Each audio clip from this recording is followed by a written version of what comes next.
Elohim Adonai.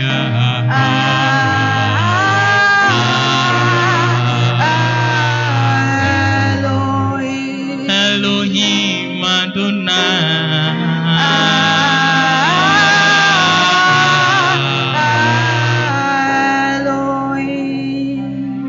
You reign, you ancient Zion King. We cry Kadosh, Kadosh. You are mighty on your throne. You reign, you ancient Zion King. Kadosh, Kadosh. You are mighty on your throne. Lord, we adore you. We worship you, O God. For you are God alone. I know you are here with us, and you will do what no man can do. We have few here, but God, you will do what you still want to do. And I trust that you are with us. Thank you, awesome God. Come and speak to us. Come and speak to us. Let the voice of flesh be silenced. Let the voice of flesh be silenced. Holy Spirit, speak. And let us hear your word. And let the word transform us. Let the word build us. And just as your word says, let the word give unto us our inheritance. The word that is able to build us, let it give us our inheritance. In Jesus' name we pray. Amen. Hallelujah.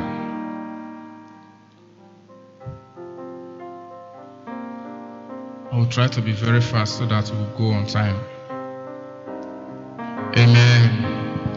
I want to thank every one of you who has come here this morning.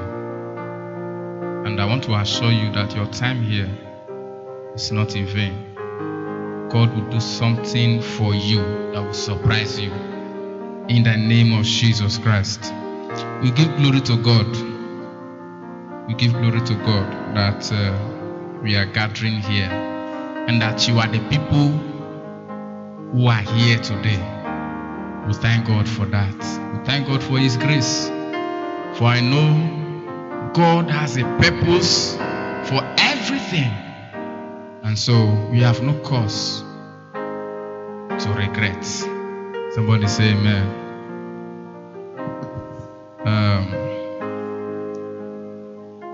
I want to thank somebody specially. I was speaking to somebody one day, and I told the person, you have pride. The person said, no. If I have pride, the Holy Spirit will tell me. I said, well, it's not everything the Holy Spirit will tell you. The Holy Spirit has positioned watchmen for you that can tell you some things. That's why He created them for you. It is not everything He tells you. And so, what am I trying to say? If you are in this world and there is nobody who is watching over you, you are as good as useless. And sometimes this glory in you, you see some glory, but it's as if it is going down. Anytime she says anything like that, I have to wash myself very well. That is a watchman. And God has placed this watchman everywhere for us. Thank God for you, mommy. God bless you. God will take you higher in Jesus' name.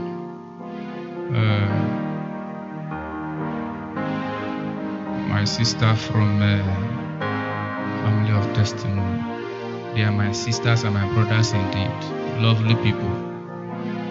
People I really love so much. God bless you for being here. And all of you here, God bless you in Jesus' name. Without much wasting of time, there were two things I was supposed to be doing. I will just do them. I want to say the reason behind this program. You may be seeing it small like this. And you'll be asking why. while the program.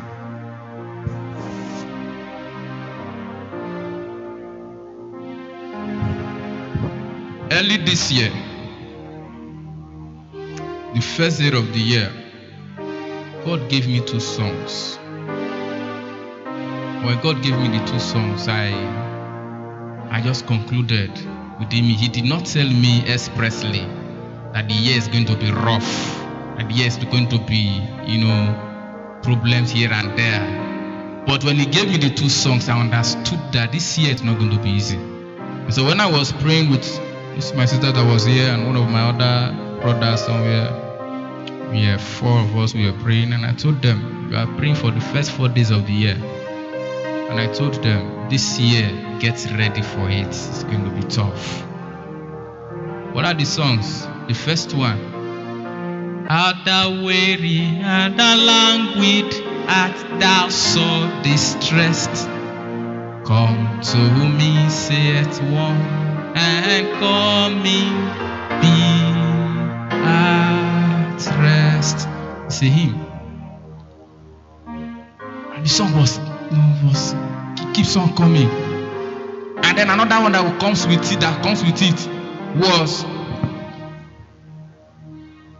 when the oceans rise and thunders roll, I will soar with you above the storm. Father, you are king over the flood. And know you are God. I will be still and know you are God. Be still and know that I am God. Be still and know that I am God. Be still and know that I am God. When these 2 songs were coming one after the other, every day as the year began, then I concluded, what God is saying, that this year it's not going to be easy. But while it's not going to be easy, be still and know that I am God.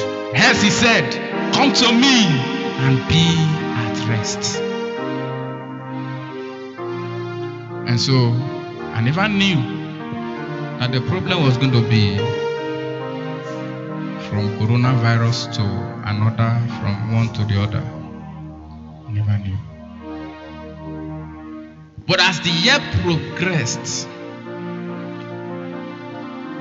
I began to understand what he was even doing. Let me quickly say this. Coronavirus has come and it will stay for some time, but it will expire.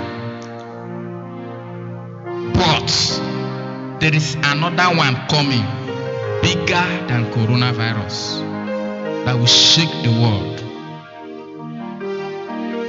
that will shake Nigeria. That same time in the year, that first week of the year, first day of the year too,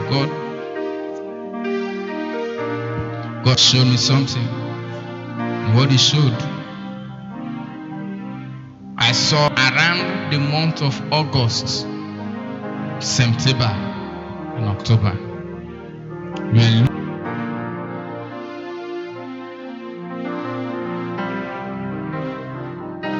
The problem is, those people are very stubborn people. They will not want to just let go like that, then allow somebody else to take that position. So they will keep on fighting. They will keep on fighting. This may bring about bloodshed in the country.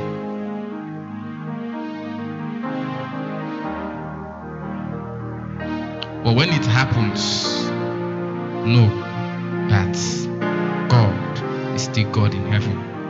This will bring about a turning around in this nation, Nigeria. And I know it. Everything will be normal again. In Jesus' name. So whether they like it or not, God will still prevail.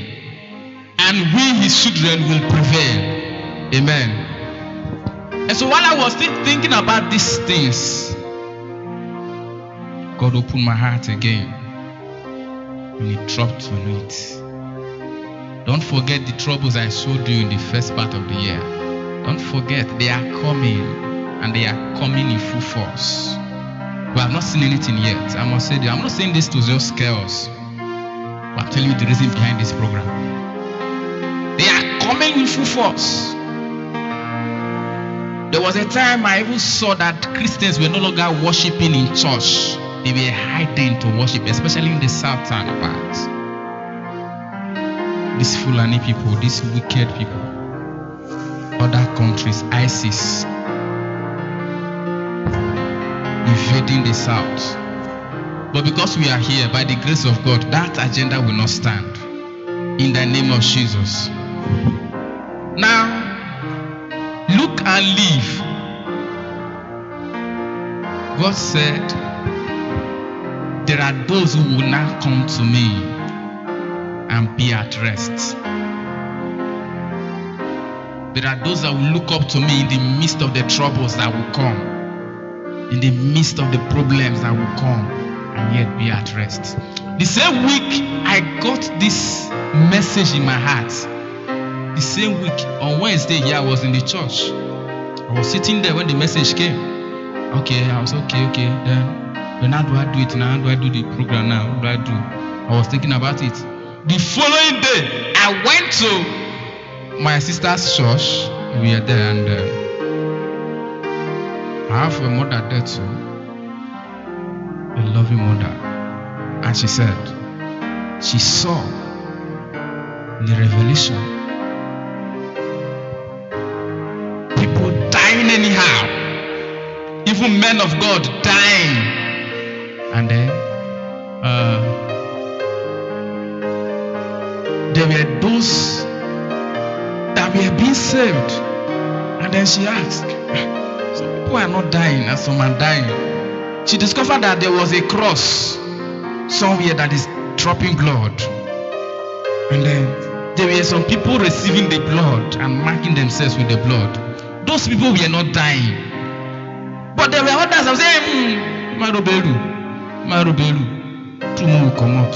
As ever, no, where the blood, there's no blood there, no blood of Jesus anywhere. And they were living. And those people living, they were dying.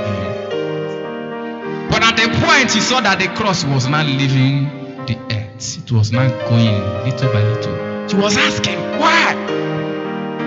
God said, grace will expire. It may be very, very soon. When that time comes, it will be too late for some people. We'll be looking for safety, we will not see it.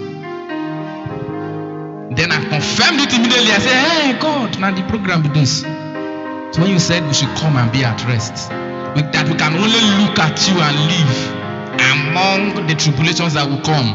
We can only look at you and live. Then I said, okay. But I didn't do anything about it. I don't know if you remember, there was a week I talked on, during fasting and prayer, I talked on look and live. That was when I concluded I will not do any program. Because I was thinking, I got this thought again. So I said, I just preached the message. I just touched a little of it here and concluded I will not do anything about it. Because people will not be looking at me,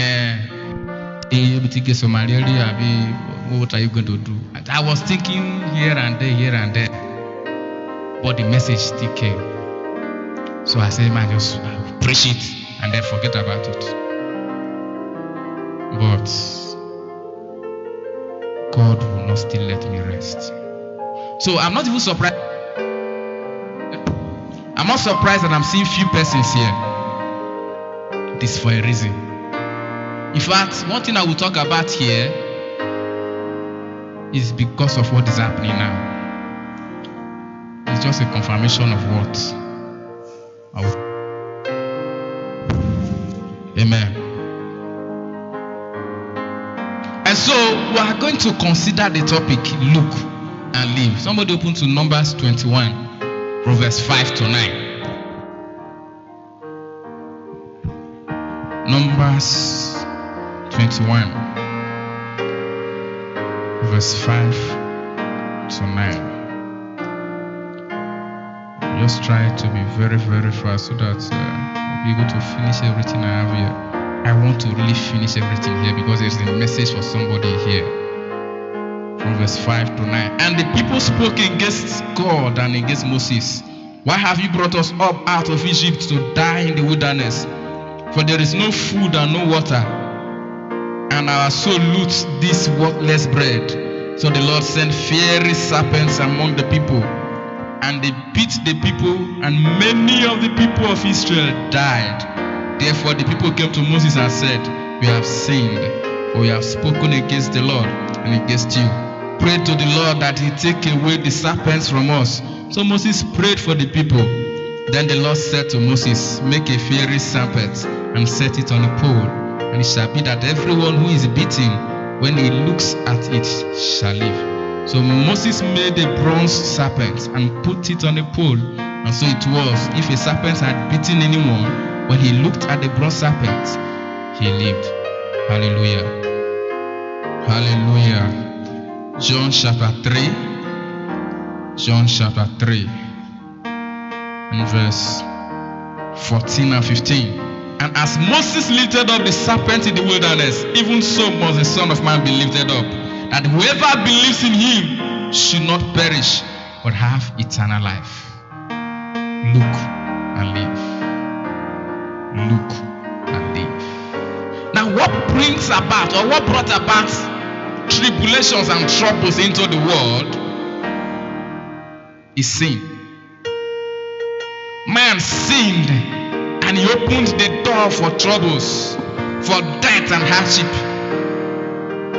When the Israelites sinned, then venomous serpents appeared.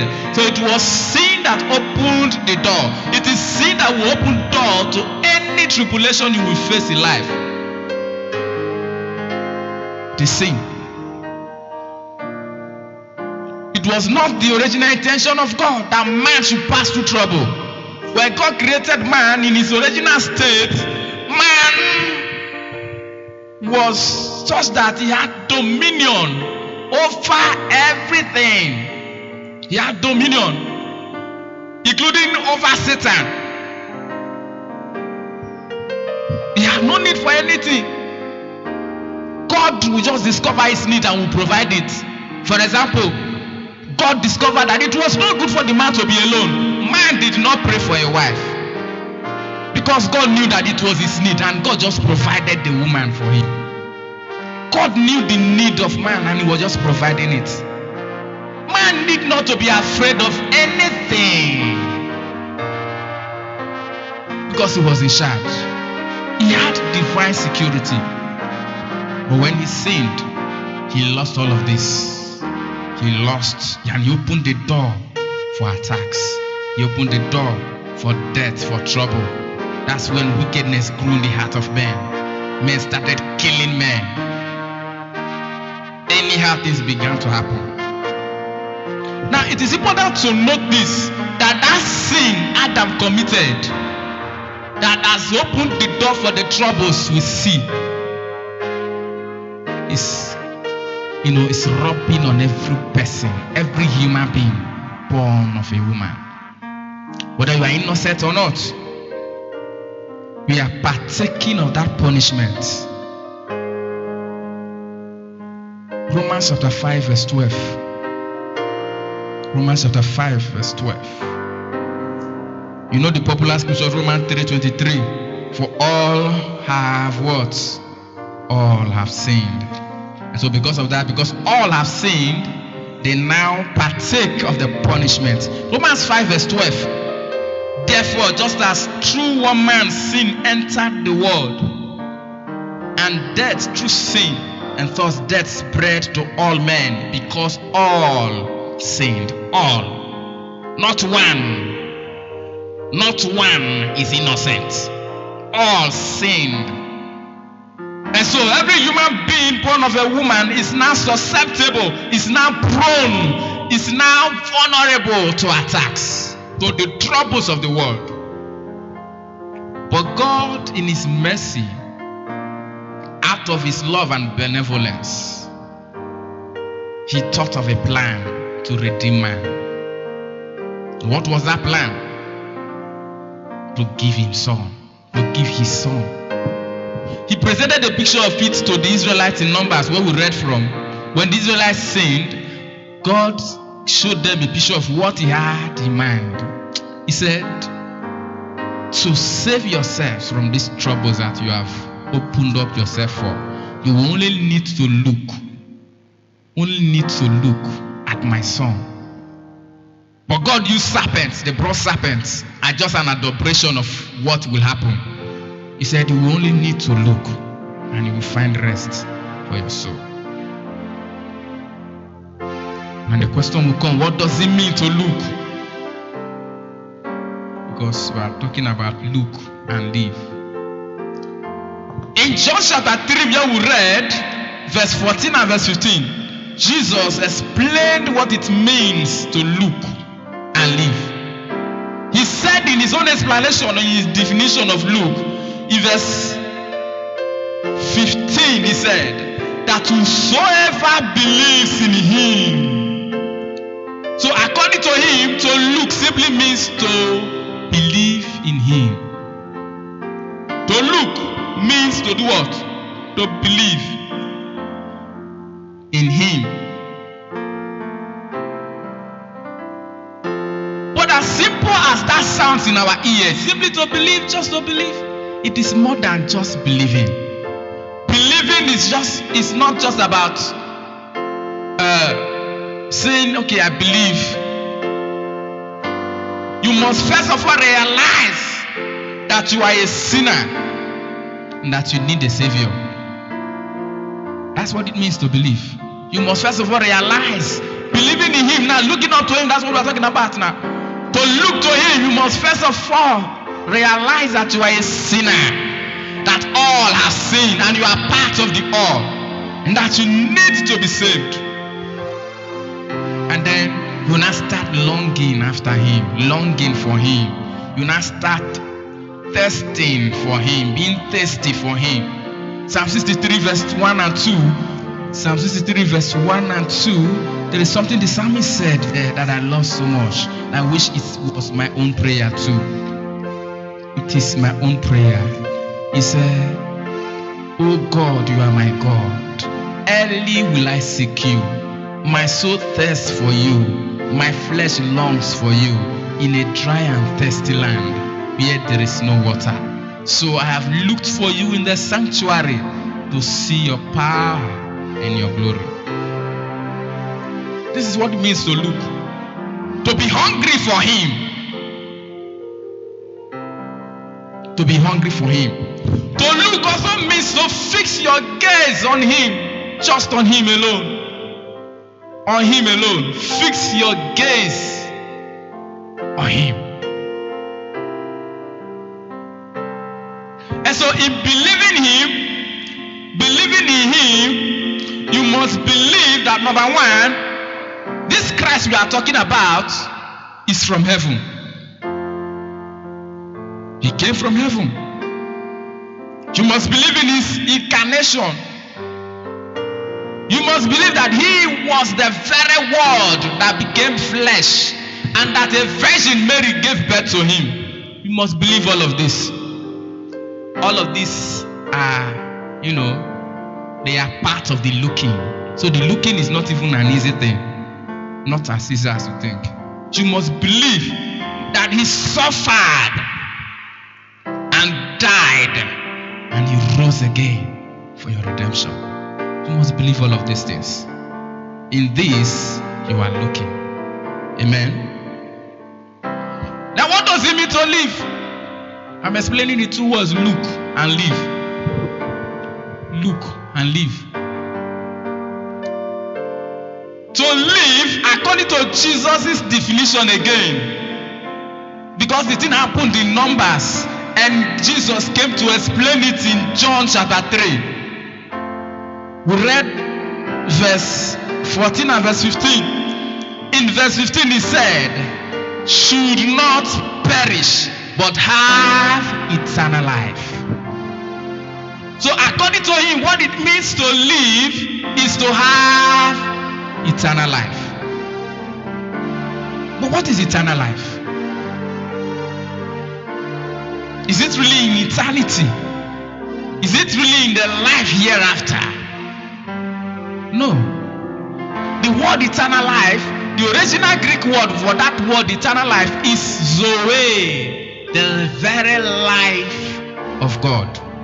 Now, this life of God is a life that you enjoy here now and hereafter. This is the eternal life Christ is talking about. And this life is found in Christ alone. In 2 Peter chapter 1 verse 3, you see Peter saying, according to his divine power, he has given to us all things pertaining to life and what? Godliness. So all things in life, in godliness, all things you need is the eternal life. This is the life Christ says he that looks will have. This life.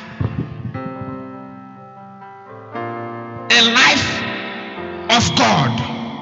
A life that is not infected with virus. I remember a missionary went to a place. He's dead now. He's gone to be with the Lord. He did not die. He went to be with the Lord. Now this man was in a place, and he said there are daily viruses everywhere there. Virus broke out. Don't enter. The man said, I will go because God sent me, so I will go. And then he went there. While people were dying, he discovered that this man came out from that place and nothing happened to him. He did not catch the virus. And they were asking him, how is it possible that in this deadly place you entered and came out alive? He said, well, viruses will die when they come in contact with me. And then he told them, do an experiment. You are scientists, you can get the virus, you can get a sample of it, put it in my hand. They put it in his palm and they looked at the virus with their microscope. They discovered that the virus was dead. That is the eternal life we're talking about. A life that is not infested with troubles. A life that is not sickly. A life that is not under demonic possession. A life that demons cannot possess. They can never possess that kind of life. That is the eternal life. A life with peace.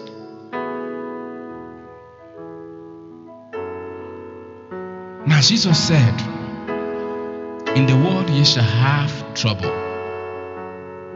You shall have tribulation. But in me, you shall have peace. You shall have peace. So it is in looking to Christ that we enter into this life of peace. It is in looking towards him that we receive this life of God in us. This life we enjoy here now, that life will be with us till eternity. I told you eternity is in two ways. There are those who will spend their eternity in hellfire, and there are those who will spend their eternity with God. So this eternal life is not necessarily the eternity to come. It's the life you enjoy now. The peace you enjoy now. Amen? Amen? So it is only in Christ that you will see this life. It is only in Christ that you will receive this peace for yourself. Outside Christ is trouble.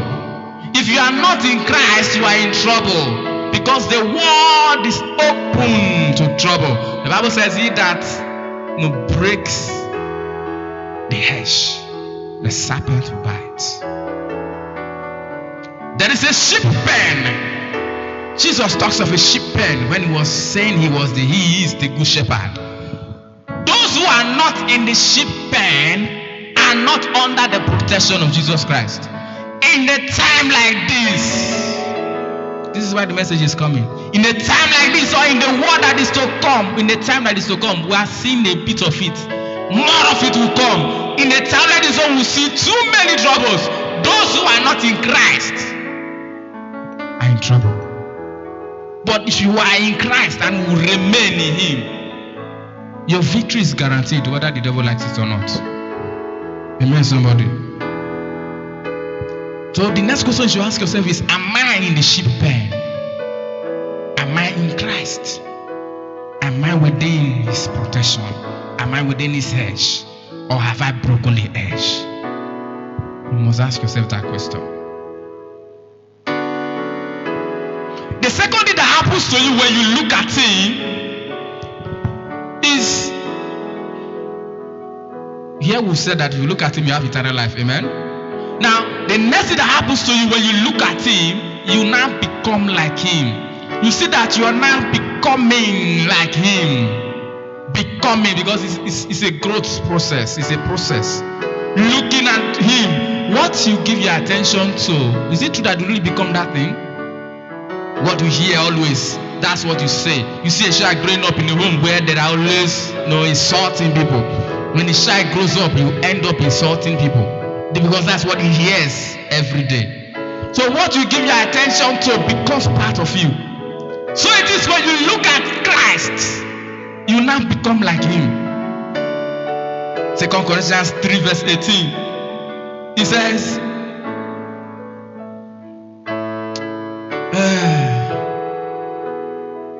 beholding Him as in a mirror, we are not changed from glory to glory. So the more we look at Him, the more we now receive His glory shining in us. Beholding Him, not money, not even prestige or fame or power, but Him alone. Beholding Him, then you now see that you are not growing from glory to glory. Amen, somebody. And let me end with this aspect. There are some that are looking, yet they die. There are some that look, yet not live. And the question is why? We said when you look at Him, you find rest for your soul. You have eternal life. You are not sickly. You are not oppressed. Let me quickly say this, that a Christian cannot be demon possessed. A true Christian can never be demon possessed. But he can be demon oppressed. Demons can oppress him, yes, but they are not allowed to stay in him. They cannot. And so why is it that some will look and yet die? Number one, I will give us just 3. They are more than that too, but I will give us just 3. Number one, could it be that some are looking, but they are not seeing? Is it possible to look and not see? Is it possible? I was looking at one girl one day and this girl was telling me, why you they look me now? I mean, I was not even seeing her. I said, I did not see you. He said, it's a lie. You were looking at me. I said, sorry, I wasn't even seeing you. Whether she believed it or not, I knew I did not see her. So there is a time you can be focused on something. The people will be thinking you are looking at that thing and your mind is gone beyond that. So there's that kind of looking where you look and not see. Amen? It is possible. It is possible that men are looking to Jesus, but they are not seeing. What does it mean to see? To see means you have to focus. This is the kind of seeing Elijah talks about when he told Elisha, if you can but see me. The question is, was he not looking at him? Was he not looking at him? He was communicating with him. But if you can see me, this seeing is not the seeing with these physical eyes. It is seen with the eyes of faith. It is seeing that shuts the door to the physical senses and opens up the door or activates the spiritual senses. That That is the kind of seeing that can really see him. You can't see him when you are just just looking. You are not serious about it. You can't see him. And you can't get anything by looking like that. In Acts chapter 14, verse 8 to 10, we saw a man. When Paul was preaching, Paul perceived in his spirit that this man had faith to be healed. He perceived that this man is seeing something I carry that can heal him. And because you see what I carry, take that which you see.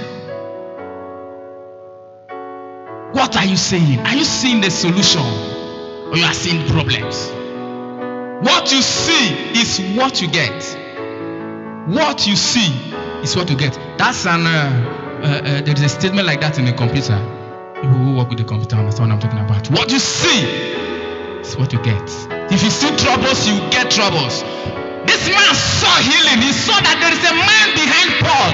He did not see Paul standing alone. He saw that this man, Paul, had the power to heal me. There is a power behind him. I see that power. And Paul said, and Paul saw too. Both of them saw. Paul saw it. He said, this man is seeing something. Take it. And the man was healed. Now, how do you see?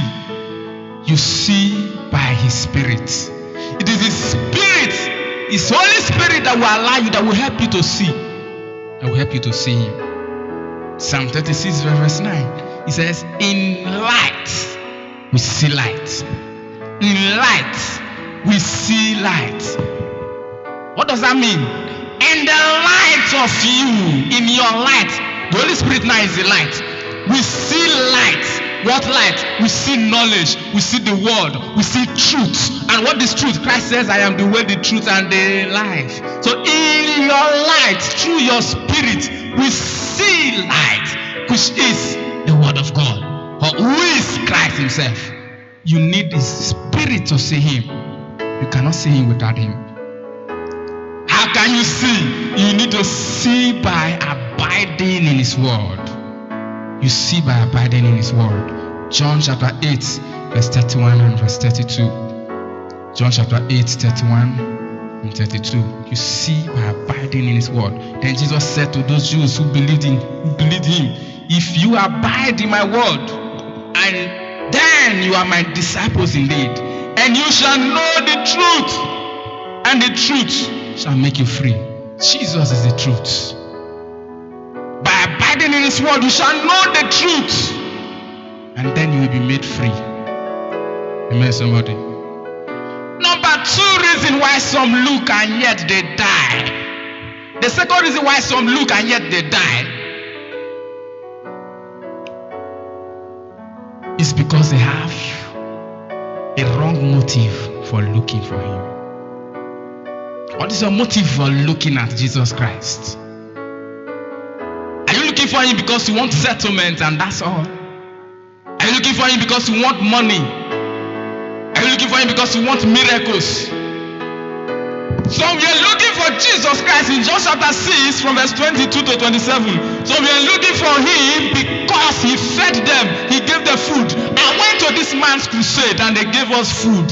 So I want to go again. Maybe he will give me more food. Is that why you are looking for Christ? So that he will give you food? Just food. Is that why you are looking for him? He expects us to look for him because he first sought after us. Because he first loved us. And so we should look for him with the motive of love. Let's love him back. When you see that heart, just as what David was saying in the psalm we read, my heart pants for you. My heart thirsts after you. I long after you. That's the kind of looking he expects from you. What's your motive? When Hannah was praying for the child, she was praying and said, these people are insulting me every day. But she changed the prayer. And this time I said, no, I'm not praying for this child because people are insulting me. I am praying because God, I want to give this child back to you. And something happened. And then the very, very last reason why some look and die maybe, or are faced with troubles or tribulations. Number 3 reason, I told you I would give us just 3, is that sometimes God allows the trials to come. God allows the trouble to come our ways. Today I was going to talk about it today. So what I see here now is nothing different from this point. Sometimes God allows situations to test you if you can stand. Sometimes God allows them to build you up. So when you look at it, I have done all things. I have had understanding of the word. I know everything I need to know. I do everything I need to do sincerely from the bottom of your heart. Yet you still pass through tribulations. God is saying, my friend, stand. Stand on my word. Stand on my word. God may not be the one, may not be the direct cause of the trials you face. He may or may not even deliver you from them immediately. He may deliver you, he may not deliver you. But when he doesn't, count it all joy. James 1 verse 2 to 4, he said, count it all joy. Count it all joy when you pass through diverse trials and temptations. 2 Corinthians chapter 1 verse 8 to 10. I love this scripture so much. I want us to read it. I always say people who I tell about the scriptures that if I were you, I would mark it and make it my daily scriptures. Paul was an apostle whom we love so much. Even as strong and as powerful Paul was, there was a time in his life where he gave up on life. He gave up on life and said, we had death sentence in our hands.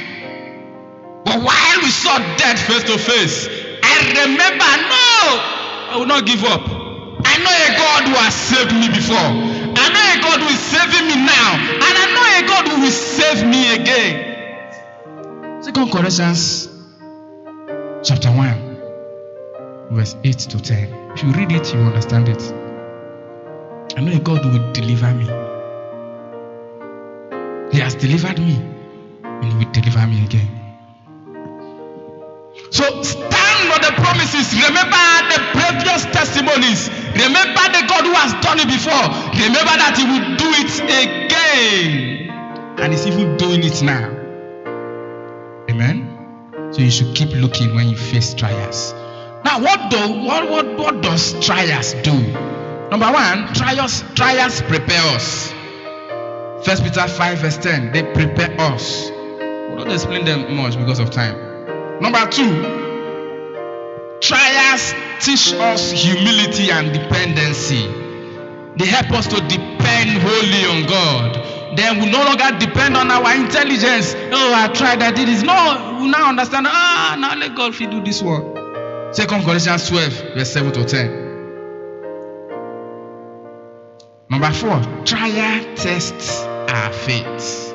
And number 5, they are necessary for our spiritual growth. We need them to grow. Amen, somebody. Note this, that the waters which broke down everything else in Noah's days was the water that brought up the ark. That which is to unbelievers, is a savor of death unto death, is to the faithful a man that looks to Jesus, a savor of life unto life. And so the more the waters increased, the higher the ark was lifted up towards heaven. And thus, sanctified afflictions are spiritual promotions. And as troubles abound, consolation much more abound. Consolation much more abound. When I saw the sciences on Friday, it was going to, some things are working against, some situations are working against this program. I said, okay, let me continue. I will still continue. And then I heard the news on Saturday evening. I was broken. I said, okay, well, let me still continue. And this morning, God said, okay, we allowed it, and God allowed the program was holding. And then another one again. Let me tell you the truth. I almost gave up. But the truth remains that God has the reason for everything. We must understand that in any situation, we may have looked very well, we may have seen very well, yet troubles may just want to abound. Know that God is with you. And hence he said in Isaiah chapter 43, he said, when thou pass through the waters, when? He did not say if you will pass through the water. So it means it is a necessity. It is something that you must pass through. When you pass through the waters, they shall not overflood you. When you pass through the fire will not consume you. For I am with you. I am with you. That's the hope we have. A true Christian who has truly looked to Christ has this consolation. That in the midst of troubles, he has assured victory. Surely he will be victorious. May God help us in Jesus' name. Let's stand up our feet. Let's stand to our feet. I want us to just talk to God. Just talk to God about the word you have heard. Could it be that I have broken the edge before, oh God? Help me to face it back. Could it be that I have opened up myself for attacks? God, please help me to fix the security back. Please keep me in the sheep pen. Keep me in the sheep pen. Just talk to God.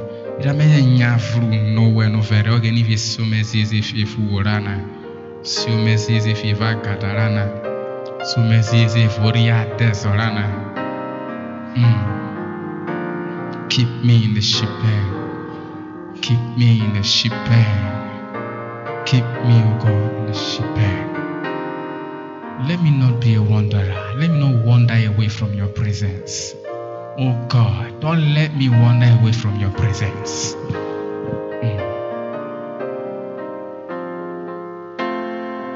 In Jesus' name we pray.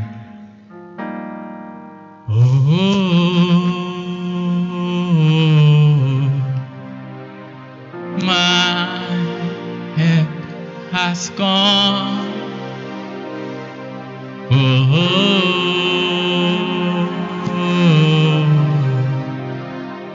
My help has come.